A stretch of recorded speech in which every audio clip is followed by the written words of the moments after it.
सूचना के अधिकार के तहत पिछले लेक्चर में सेक्शन 2 में दी गई परिभाषा बताई जा रही थी, जिसमें आपको 2G तक की परिभाषा बताई गई थी, विहित या प्रेस्क्राइब्ड। 2G के बाद जो परिभाषा आपको पढ़नी है 2H, यानी कि 2H। जहाँ तक 2H की बात है, सूचना के अधिकार अधिनियम 2005 की धारा 2H में पब्लिक अथॉरिटी यानी कि लोक प्राधिकारी को डिफाइन किया गया है। लोक प्राधिकारी को डिफाइन किया गया है। अब ये पूछ सकता है कि लोक प्राधिकारी में कौन कौन शामिल हैं। ये प्री में हो सकता है आ जाए कि पहला क्वेश्चन लोक प्राधिकारी को कहाँ परिभाषित किया गया है। 2H में लोक प्राधिकारी में कौन शामिल होगा, तो आपका जवाब रहेगा आपका संविधान द्वारा या उसके अधीन, या कह सकते हैं कि संसद द्वारा बनाई गई किसी अन्य विधि द्वारा, राज्य विधानमंडल द्वारा बनाई गई किसी अन्य विधि द्वारा, समुचित सरकार द्वारा जारी की गई अधिसूचना या किए गए आदेश द्वारा स्थापित या गठित कोई प्राधिकारी या निकाय या ऑटोनॉमस यानी कि स्वायत्त सरकारी संस्था अभिप्रेत है। यानी कि कुल मिलाकर आपका लोक प्राधिकारी किसे कहा जाएगा, ये परिभाषा याद रखिएगा। तत्पश्चात जो परिभाषा आपको पढ़नी है वह देखा जाए। इसके बाद आपका रिकॉर्ड को परिभाषित किया गया है, यानी कि अभिलेख को, यानी कि 2I में रिकॉर्ड या अभिलेख को परिभाषित किया गया है। अभिलेख या रिकॉर्ड किसे कहा जाएगा, अभिलेख किसे कहा जाएगा, तो अभिलेख में तमाम बातें शामिल हैं। आपका कोई हो सकता है, इसकी लिस्ट याद कर लीजिएगा, हो सकता है अंदर जाकर पूछ ले कि अभिलेख में क्या शामिल हैं। तो अभिलेख में कोई डॉक्यूमेंट शामिल हैं, यानी कि कोई दस्तावेज शामिल हैं, अर्थात कोई डॉक्यूमेंट शामिल हैं। फिर अभिलेख में पांडुलिपि शामिल हैं, पांडुलिपि शामिल हैं। फिर आपका रिकॉर्ड में कोई फाइल शामिल हैं, यानी कि फाइल भी अभिलेख मानी जाएगी। तत्पश्चात रिकॉर्ड में माइक्रोफिल्म, माइक्रोफिसे और प्रतिकृति प्रति, यानी कि माइक्रोफिल्म, माइक्रोफिसे और प्रतिकृति प्रति शामिल हैं। और किसी कंप्यूटर द्वारा उत्पादित कोई सामग्री भी, यानी कि किसी कंप्यूटर द्वारा उत्पादित कोई सामग्री भी रिकॉर्ड में शामिल है। इसके बाद जो महत्वपूर्ण परिभाषा, देखिए इधर एक दो परिभाषाएं छोड़ सकते हैं, लेकिन जो आपको मुख्य रूप से पढ़ना है 2I के बाद जो मुख्य रूप से पढ़ना है वो क्वेश्चन ज़्यादा पूछा जाता है, और वह 2J का, धारा 2J धारा 2J में ये क्वेश्चन ज़्यादा बना है। राइट टू इंफॉर्मेशन अर्थात सूचना का अधिकार, ये ज़्यादा क्वेश्चन बनता है। और ये ज़रूर याद रखिएगा, सूचना ये कई बार उत्तराखंड सिविल जज की परीक्षा में भी पूछा जा चुका है। राइट टू इंफॉर्मेशन अर्थात सूचना का अधिकार कहाँ परिभाषित हैं। तो सूचना का अधिकार आपका आरटीआई की धारा 2J में परिभाषित किया गया है। ज़्यादातर क्वेश्चन अंदर से न बनकर केवल सेक्शन वाइज अब तक बने हैं, लेकिन अंदर तक आपका कह सकते हैं कि सूचना के अधिकार का मतलब क्या हुआ। सूचना के अधिकार का मतलब ये हुआ कि पहुंच योग्य सूचना जो किसी लोक प्राधिकारी या उसके नियंत्रणाधीन धारित हैं, अधिकार अभिप्रेत हैं, यानी कि जहाँ की कह सकते हैं कि किसी लोक प्राधिकारी द्वारा या लोक प्राधिकारी के कंट्रोल में किसी अन्य व्यक्ति द्वारा कोई सूचना धारित की गई है, होल्ड की गई है, तो इसी को कहा जाएगा सूचना का अधिकार। और इस अधिकार में क्या क्या शामिल हैं, इसी को आपको कवर करना है। देखिए, इस अधिकार में आपका शामिल है कृति। कृति आपका शामिल है। इसके बाद आपका शामिल है दस्तावेज, यानी कि डॉक्यूमेंट। कृति माने कार्य। कार्य का मतलब होता है आपका वर्क, कोई कार्य कोई प्राधिकारी किया है। इसके बाद आपका शामिल है कोई डॉक्यूमेंट अर्थात दस्तावेज। कोई दस्तावेज भी सूचना के अधिकार के तहत शामिल हैं। फिर आपका अभिलेखों का निरीक्षण करना, यानी कि रिकॉर्ड का इंस्पेक्शन करना, यानी कि अभिलेखों का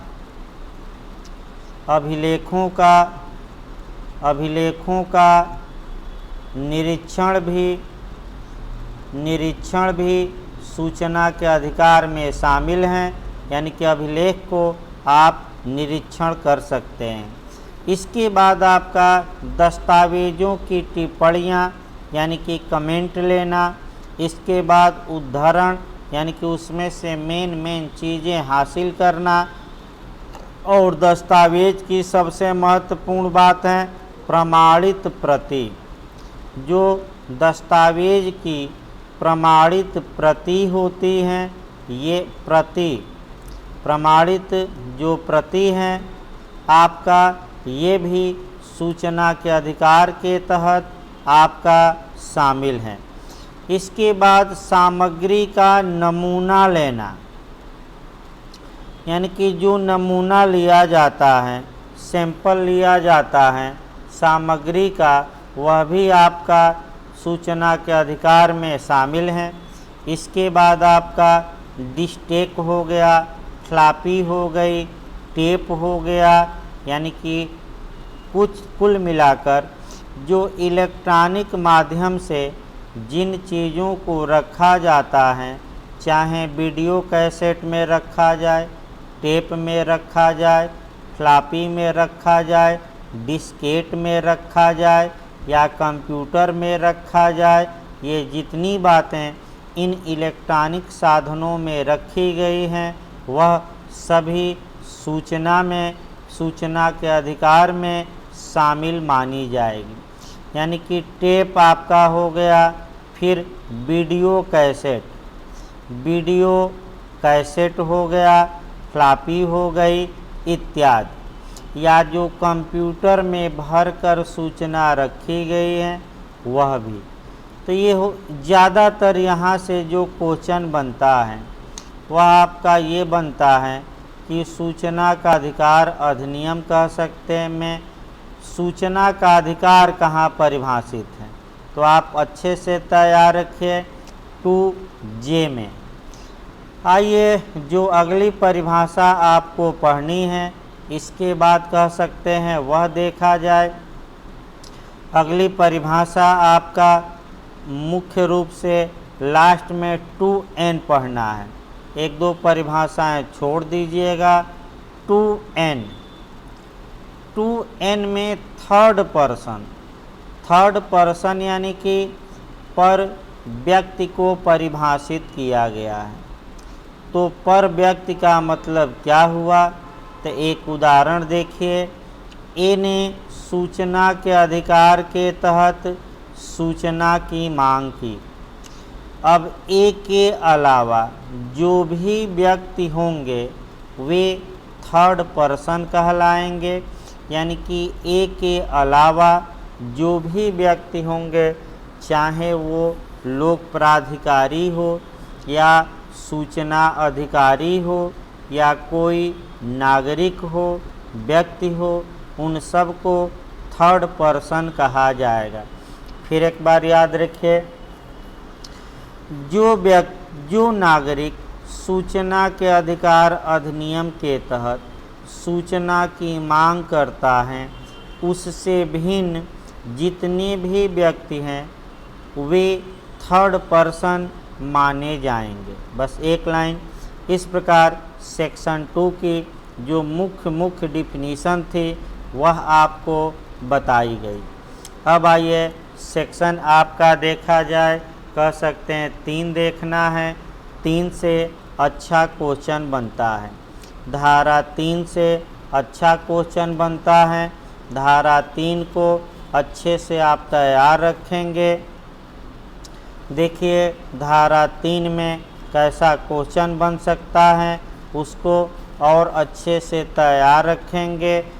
अध्याय 2 अब शुरू हो रहा है। सूचना का अधिकार और लोक प्राधिकारियों की बाध्यताएं, यानी कि right to information and obligation of public authority. देखिए आजकल का जो मॉडल नया चल रहा है वह चैप्टर भी पूछा जा रहा है। तो आपका पहला ये पूछ दिया जाएगा कि अध्याय 2 कहाँ से कहाँ तक है, तो धारा 3 से लेकर आप 11 मारिएगा। धारा 3 से लेकर 11 अध्याय 2 में किस बात का उल्लेख किया गया है, तो अध्याय 2 में सूचना का अधिकार, सूचना का अधिकार और लोक प्राधिकारियों यानी कि पब्लिक अथॉरिटी अर्थात लोक प्राधिकारियों की बाध्यताओं का, ऑब्लिगेशन का अर्थात बाध्यताओं का उल्लेख किया गया है। ये चैप्टर से ज़्यादा क्वेश्चन बनते हैं। इसमें 3 से लेकर 11 तक की जो धाराएं हैं, ये धाराएं एक अच्छे से पढ़ना है। 1 या 2 क्वेश्चन बनने का पूरा चांस रहता है। अच्छे से इसको देखिए। धारा 3 देखिए क्या बताती हैं। धारा 3 बताती हैं सूचना का अधिकार, सूचना का अधिकार, राइट टू इंफॉर्मेशन, सूचना का अधिकार, राइट टू इंफॉर्मेशन। देखिए यहाँ क्वेश्चन आपका बनता है कि सूचना के अधिकार के तहत सूचना का अधिकार किसको प्राप्त है, तो दे देगा सभी व्यक्तियों को प्राप्त है। पहला ऑप्शन सभी व्यक्तियों को प्राप्त है। दूसरा ऑप्शन दे देगा केवल भारत के सिटीजन अर्थात नागरिक को प्राप्त हैं या नागरिकों को प्राप्त हैं।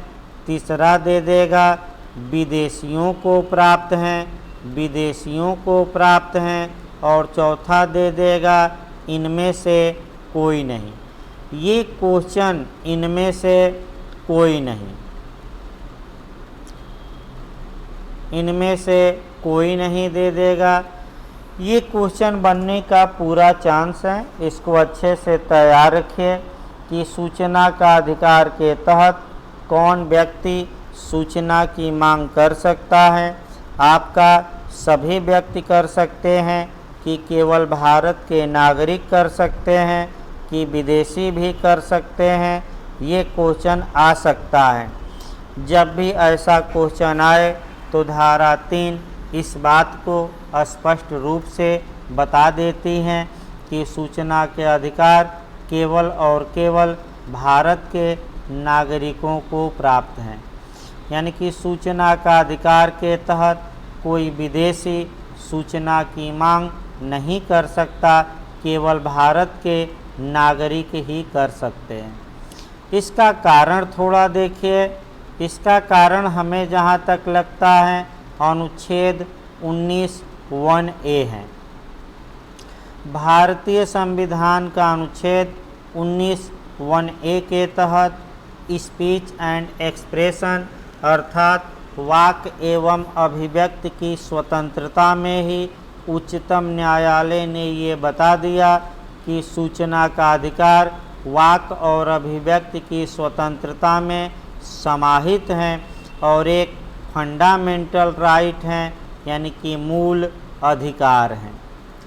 चूँकि अनुच्छेद 19 में जो स्वतंत्रताएं दी गई हैं, ये स्वतंत्रताएं केवल और केवल भारत के नागरिकों को ही प्राप्त हैं, तो हमें लगता है कि इस आधार पर ये आपका जब कानून बना तो ये कहा गया कि सूचना के अधिकार के तहत जो सूचना का जो अधिकार उपलब्ध होगा किसी विदेशी को उपलब्ध नहीं होगा, बल्कि केवल और केवल भारत के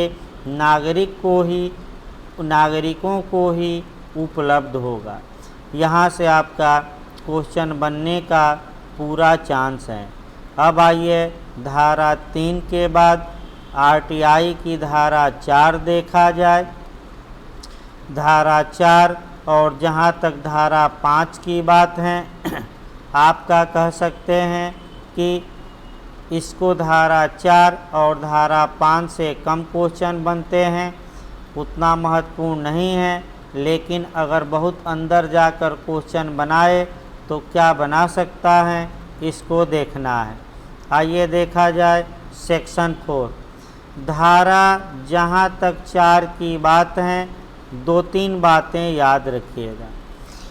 पहला कंसेप्ट ये बनाना है कि सूचना का अधिकार अधिनियम 2 भागों में लागू किया गया। आपका कुछ धाराएं 15 जून 2005 को लागू कर दी गई, जबकि पूरा कानून 12 अक्टूबर 2005 को लागू किया गया। 115 जून 2005 के 120 दिनों के बाद 120 दिनों के बाद ये प्रावधान आपका किया गया। अब समस्या ये आई कि 120 दिन क्यों दिए गए, अर्थात 120 दिन का गैप क्यों दिया गया, तो इसके लिए आपका सेक्शन 4 बताता है 120 दिन का गैप इसलिए दिया गया ताकि सूचनाओं को एकत्रित कर लिया जाए और जो भी बिखरी हुई सूचनाएं हैं उसे एक जगह एकत्र कर लिया जाए, ताकि 120 दिन बाद जब कह सकते हैं कि नागरिक सूचना मांगे तो देने में आसानी रहे। तो आइए धारा 4 की हेडिंग देखा जाए। लोक प्राधिकारियों की बाध्यताएं, यानी कि ऑब्लिगेशन ऑफ पब्लिक अथॉरिटी, अर्थात लोक प्राधिकारियों की बाध्यताएं। लोक प्राधिकारियों की बाध्यताएं क्या हैं, इसको अच्छे से देखिए। लोक प्राधिकारियों की ये बाध्यता होगी कि इस कानून के निर्माण के यानी कि 15 जून 2005 के 120 दिन के अंदर वे सभी जो सूचनाएं हैं एक तो उसको एकत्र कर लें और कह सकते हैं कि सूचनाओं को एकत्र कर लें और एकत्र करके प्रयास करें कि उनको कंप्यूटर में भी रखा जाए, उनकी फ्लॉपी बना लिया जाए। अब आपका कंप्यूटर में रखा ही न जाए, बल्कि लोक प्राधिकारियों की ये बाध्यताएं हैं कि वह सुमोटो से यानी कि स्वप्रेरणा से। स्वप्रेरणा का मतलब कि अपनी इच्छा से, अपने मन से जो सूचनाएं हैं उन्हें वे प्रकाशित कर दें। अर्थात क्वेश्चन ये बन सकता है कि किस धारा के तहत लोक प्राधिकारियों की ये बाध्यताएं दी गई हैं कि वे सुमोटो से, स्वप्रेरणा से, अपनी इच्छा से कह सकते हैं सूचनाओं को वितरित करें, अर्थात सूचनाओं को जनता के लिए कह सकते हैं कि ओपन कर दें, ताकि सूचना के अधिकार के तहत लोगों को सूचना मांगनी ही न पड़े और ये कार्य कानून बनने के यानी कि आरटीआई के निर्माण के 120 दिन के अंदर किया जाना था, ताकि 120 दिन के बाद जब भी सूचना मांगी जाए आसानी से सूचना दी जा सके, खोजना न पड़े फाइल, इसलिए 120 दिनों का समय दिया गया। अब ये पूछ सकता है कि किस धारा में प्रावधान है कि सुमोटो से या स्व प्रेरणा से सूचना दी जाए, तो अपने आप दी जाए। तो धारा 4 में, धारा 4 में फिर पूछेगा कितने प्रकार की बाध्यताओं का उल्लेख किया गया है। तो पूरी बाध्यता तो आपको नहीं पढ़ना है, हो सकता है ये पूछ ले कि कितने प्रकार की बाध्यताओं का उल्लेख किया गया है, तो आपका जवाब रहेगा 17 प्रकार की बाध्यताओं का उल्लेख किया गया है।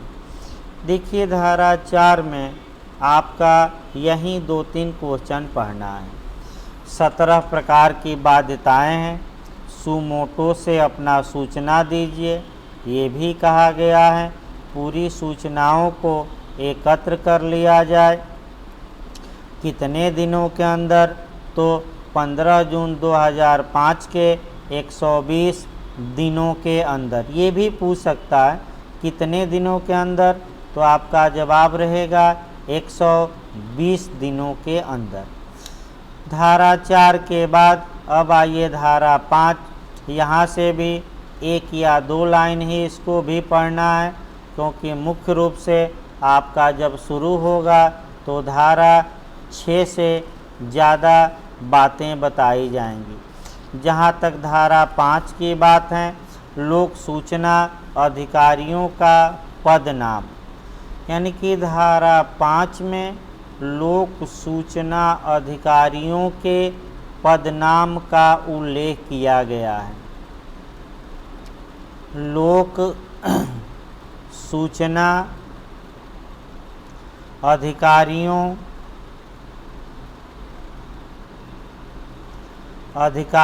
का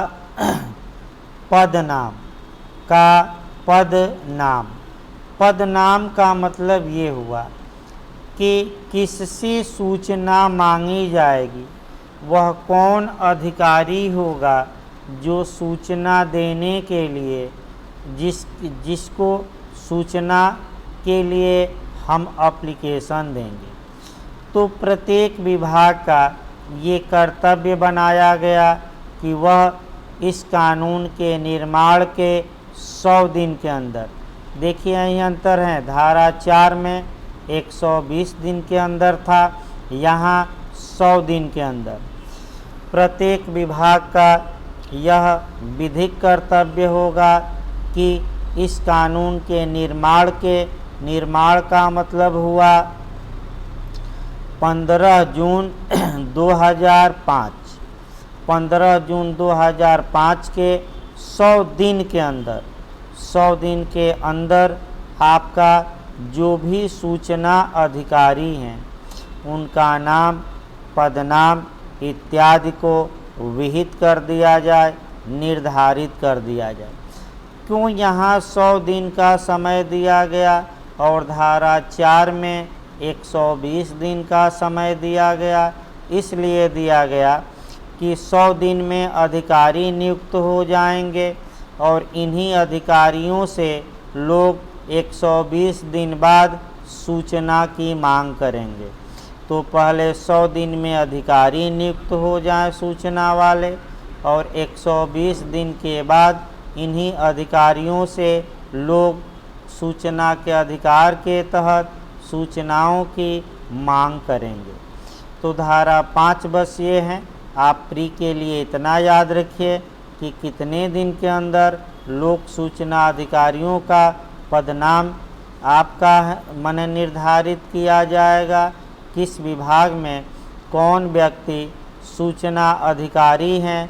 तो इस कानून के निर्माण के 100 या 100 दिनों के अंदर। इस प्रकार धारा 5 भी समाप्त हो गई। अब आइए धारा 6, 7, 8। इधर की धाराएं अब काफ़ी महत्वपूर्ण होंगी।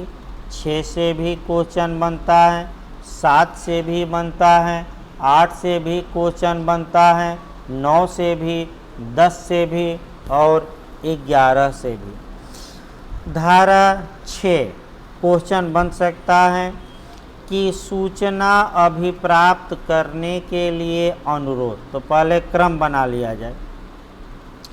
क्रम ये बनाना है, देखिए पहले क्रम बनाइए। 2 आपका कह सकते हैं H, 2J, पहले क्रम बनाइए तब सही रहेगा। एक क्रम बनाकर आपका पढ़ाया जाए ताकि आपका यहाँ कह सकते हैं कि जो सूचना है 2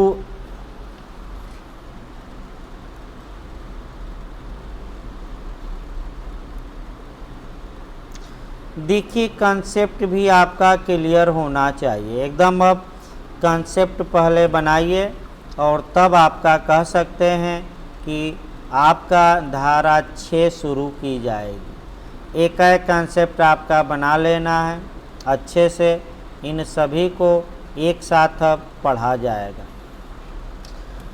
इन्फॉर्मेशन या सूचना की परिभाषा सूचना का अधिकार अधिनियम की धारा 2F में दी गई है। जबकि सूचना का अधिकार क्या होता है, इसकी परिभाषा डिफिनीशन सूचना के अधिकार अधिनियम की धारा 2J में दी गई है। फिर धारा 3 बताती है सूचना का अधिकार किसे प्राप्त होगा, तो केवल और केवल भारत के सिटीजन को, भारत के नागरिकों को। तो धारा 4 ये बताती है कि लोक प्राधिकारियों की ये ड्यूटी होगी कि 15 जून 2005 से 120 दिन के अंदर वह सभी सूचनाओं को एकत्र कर लें, एक जगह एकत्रित कर लें, अच्छे से कह सकते हैं कि रखें। धारा 5 ये बताती है कि 15 जून 2005 से 100 दिन के अंदर प्रत्येक विभाग अपने यहाँ सूचना अधिकारियों की नियुक्ति कर दे। क्यों नियुक्ति कर दे 100 दिन के अंदर? क्योंकि 20 दिन बाद यानी कि 120 दिन बाद आपका लोग सूचना के अधिकार के तहत सूचना मांगेंगे, तो पहले अधिकारी भी नियुक्त होने चाहिए। तो ये धारा 5 बताती हैं। अब चूँकि सूचना एकत्र हो गई 4 में, अधिकारी भी नियुक्त हो गए धारा 5 में, तो अब लोग इन अधिकारियों से सूचनाओं की मांग करेंगे। तो सूचना अभिप्राप्त करने के लिए अनुरोध किया जाएगा, अर्थात कह सकते हैं रिक्वेस्ट फॉर, आप रिक्वेस्ट किया जाएगा इंफॉर्मेशन के लिए, और वह रिक्वेस्ट किया जाता है धारा 6 के तहत। तो पूछ सकता है आपका यहाँ से क्वेश्चन कि सूचना के अधिकार अधिनियम की किस धारा के तहत सूचना की मांग की जाती है, सूचना की डिमांड की जाती है, अनुरोध किया जाता है, सूचना अभिप्राप्ति है। तो आपका जवाब रहेगा जो अनुरोध किया जाता है वह धारा 6 के तहत किया जाता है। अब अनुरोध में तमाम बातें दी गई हैं, क्लाज दिया गया है। 4-5 धाराओं को अच्छे से तैयार रखना। आइए क्लाज 1 देखा जाए। धारा 6 का क्लाज 1 क्या कहता है, ये अच्छे से देखिए। कोई व्यक्ति जो इस अधिनियम के अधीन कोई सूचना अभिप्राप्त करना चाहता है, देखिए लिखा गया है कोई व्यक्ति, कोई पर्सन या कोई व्यक्ति जो इस अधिनियम यानी कि RTI के तहत कोई सूचना अभिप्राप्त करना चाहता है, यानी कि कोई सूचना प्राप्त करना चाहता है। अब यहाँ आपको जो ये कोई व्यक्ति लिखा गया है, इसको सेक्शन 3 से भी कोरिलेट करके पढ़ना है। धारा 3 में स्पष्ट रूप से ये बता दिया गया है कि सूचना का अधिकार के तहत सूचना की मांग जो की जा सकती है वह केवल और केवल भारत के नागरिकों द्वारा की जा सकती है। अर्थात नागरिकों द्वारा, इसका मतलब ये हुआ कि जो ये शब्द आया है कोई व्यक्ति, ये केवल सबके लिए नहीं आया है, बल्कि केवल और केवल भारत के नागरिकों के लिए ही ये शब्द आया है। फिर कहा गया है लिखित में या इलेक्ट्रॉनिक युक्ति के माध्यम से, यानी कि सूचना कैसी मांगी जा सकती है दे देगा। लिखित में मांगी जा सकती हैं, यानी कि रिटेन में मांगी जा सकती हैं। फिर दे देगा इलेक्ट्रॉनिक युक्ति से। इलेक्ट्रॉनिक युक्ति का मतलब ईमेल हुआ, फैक्स हुआ, ईमेल हुआ इत्यादि। तो या तो रिटेन में आप मांगिए या इलेक्ट्रॉनिक माध्यमों से मांगिए, ईमेल से मांगिए, फैक्स से मांगिए। अब ये आया कि या तो लिखित में मांगेंगे या इलेक्ट्रॉनिक रूप में, तो फिर पूछा जाता है सूचना किस भाषा में मांगी जाएगी। ये भी काफ़ी महत्वपूर्ण है। आप या तो अंग्रेजी में मांग सकते हैं, ये अच्छे से याद रखिए, अंग्रेजी में मांग सकते हैं, हिंदी में मांग सकते हैं आप सूचना, और आप एप्लीकेशन दे सकते हैं और उस क्षेत्र की भाषा में मांग सकते हैं जिस क्षेत्र में आवेदन दिया जा रहा है, माने उस क्षेत्र की भाषा में भी मांग सकते हैं, यानी कि क्षेत्रीय भाषा, एक लाइन कहा जाए क्षेत्रीय भाषा में। यहाँ आपका क्वेश्चन बन सकता है कि सूचना के अधिकार के तहत सूचना के लिए अनुरोध किया जा सकता है अंग्रेजी में, हिंदी में, क्षेत्रीय भाषा में जहाँ सूचना मांगी जाती हैं और उपर्युक्त सभी। तो आपका ये क्वेश्चन भी बन सकता है। अगर ये क्वेश्चन बने तो आप मारेंगे उपर्युक्त सभी। सूचना कैसे मांगी जाएगी, लिखित रूप में, इलेक्ट्रॉनिक रूप में, फिर दे देगा मौखिक रूप में, माने कि मुख से बोलकर, ओरल रूप में, मौखिक रूप में। यहाँ भी थोड़ा आपको सतर्क रहना है। यदि ओरल या मौखिक या मुख से बोले गए शब्दों द्वारा सूचना मांगी जाती है तो जो सूचना अधिकारी हैं उसका कर्तव्य होगा कि वह ऐसी सूचना मांगने वाले को पूरा सहयोग करे ताकि वह मौखिक बातों को लिख सके और आपका लिखित या इलेक्ट्रॉनिक रूप में ही सूचना मांगे। यानी कि मौखिक मांग रहा है तो उसको लोक अधिकारी लिखवाएगा, और यानी कि सूचना लिखित में या तो मांगी जाएगी या इलेक्ट्रॉनिक रूप में मौखिक रूप से नहीं मांगी जा सकती। अगर मौखिक मांगी जाती हैं तो हर हाल में उसे लिखा जाएगा।